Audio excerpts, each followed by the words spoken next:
teste feito em relação a toda esta situação. O acordo não foi validado por nenhuma instituição científica. Há 9 pareceres, havia, nós a dizer, em 2008, quando lançámos o manifesto para o programa, havia 9 pareceres negativos que haviam autoridades económicas renovadas e não havia nenhum parecer positivo, a não ser o próprio grupo ou o próprio autor do acordo, em causa própria, portanto. De maneira que, se nós, para construirmos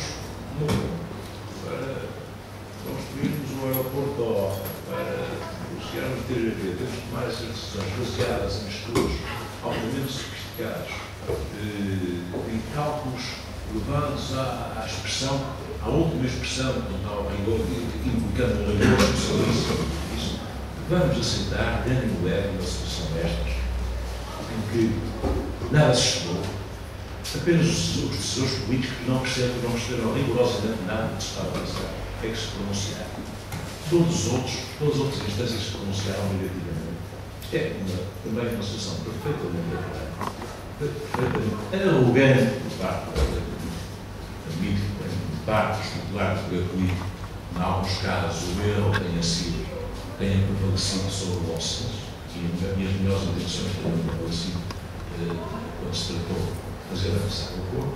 Mas uma coisa é, por exemplo, o Sr. Presidente da República ter ratificado este acordo, estou convencido que foi ele, estou convencido que fez por princípio induzido a mim a levantar a vantagem dele, e não era a área dele. Outra coisa é vermos depois responsáveis sucessivos da cultura anunciarem que vai já entrar em vigor, que a Angola e o Moçambique estão já prestes daqui a dias vão ratificar, etc. O que é mais mal era isso, não ratificar. E não ratificaram porque não pode, por razão simples, porque é mais ténue na alfabetização, é mais frágil a ligação à língua portuguesa nesses países, sendo ao mesmo tempo essencial para esses países. A prática política, a prática administrativa, a prática cultural, a criação cultural, a prática cotidiana, pelo menos em muitas grandes cidades, processam sempre português. A prática legislativa, os governamentos, os municípios e todas as autoridades acabam por comunicar entre si oficialmente em português. Isto está a saber o que é um país em que há uma certa fragilidade na aquisição de competências na língua portuguesa, de repente, de uma maneira completamente arbitrária, suprimirem-se consoantes, alterarem-se as regras do IFAM, alterarem-se regras de maiúsculas, os meses já não se escrevem com maiúscula, e coisas assim, a cor da rosa escreve-se com IFAM, a cor da laranja já não se escreve, enfim, toda uma atrapalhada quanto ao uso ou não uso, emprego ou não emprego do IFAM, quanto à maneira como certas consoantes caem ou deixam de cair, quanto à maneira como se pronuncia ou deixam de se pronunciar. Esses países não estão em condições, de maneira nenhuma, de aguentar face precisamente a esses problemas também com a alfabetização. Um outro problema é histórico.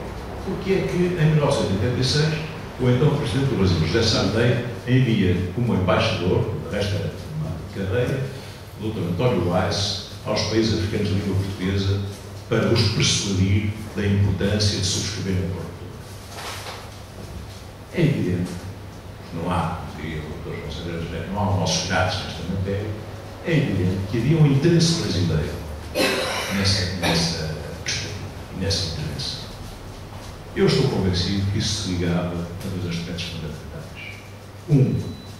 À penetração da edição brasileira nos mercados africanos, que são importantes, sobretudo para livros técnicos e livros didáticos e escolares, e outro, porque nessa altura o Dr. Weiss trabalhava já no seu dicionário, que é um excelente dicionário, que eu utilizo todos os dias. Não passamos a cair sobre o dicionário as culpas que podemos fazer aqui sobre a personagem.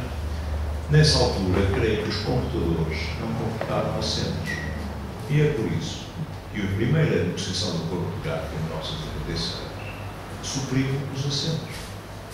Por esta razão, tão simples como isso, não era possível utilizar meios digitais para fazer a mensagem das coisas, usar nestas coisas dos computadores, ou mudanças de recursos entre as áreas. Por exemplo, aqui há uns anos era a moda das enciclopédias virtuais, dizendo-se que iam acabar com as enciclopédias de suporte de papel. Não, parece que não é bem assim. Bom, entretanto, a tecnologia evoluiu e dá um modo, um movimento da sociedade civil que se levantou contra o acordo de Gato em 1986, conseguiu bloquear a sua aprovação e conseguiu que, de algum modo, fossem alteradas algumas das bases. Mas o que ficou no presente acordo pela cidade de 1990 ainda continua a dar pano-paraneiras de crítica, de rejeição, porque se manteve toda essa questão, todo esse conjunto de princípios aberrantes a que eu aludi, da supressão das chamadas consoantes mudas, ou das impropriamente chamadas consoantes mudas, umas regras de utilização de emprego do IFRA, uma questão das maiúsculas e com uma falta de regras corretas, quaisquer regras para a incorporação de vocabulos das línguas africanas na língua portuguesa. Tudo isso se manteve, já existia nessa altura, já havia nessa altura pareceres negativos, que, portanto, mantém a sua validade, a autoridades e instâncias académicas que criticavam o acordo de 85 por isso não houve qualquer preocupação.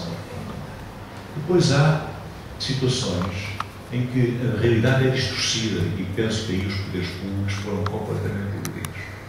Foram informados de que o acordo representava 1,5% ou 2,5% de vocabulos, do corpus de 110 mil vocabulos que existe no fecheiro da Academia das Ciências dos Jogos. Bom, o dicionário Wise tem nada menos de 228 mil entradas, ou seja, mais do dobro do que esse fecheiro, que esse vocabulário comprado.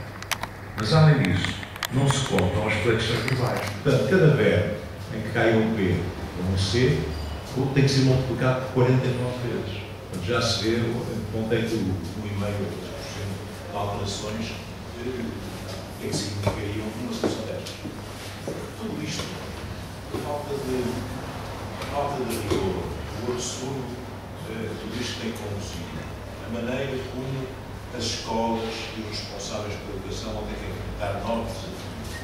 Os problemas económicos, numa altura como aquela que atravessamos, seja tornação de crise total, vão ser levantados mais uma vez em relação às despesas que as famílias têm que ter para habilitar os seus estudantes com manuais, com dicionários, etc. A eliminação pura e simples, não ordenada, se isto for adiante, de todo o acervo das bibliotecas escolares, que é evidente que será anti-educativo respeitar as crianças do tipo de geografia com que elas acabam por não saber, não poder contactar. E, por outro lado, a perda terrível que significará também, em termos de mercados africanos, a exportação de produtos.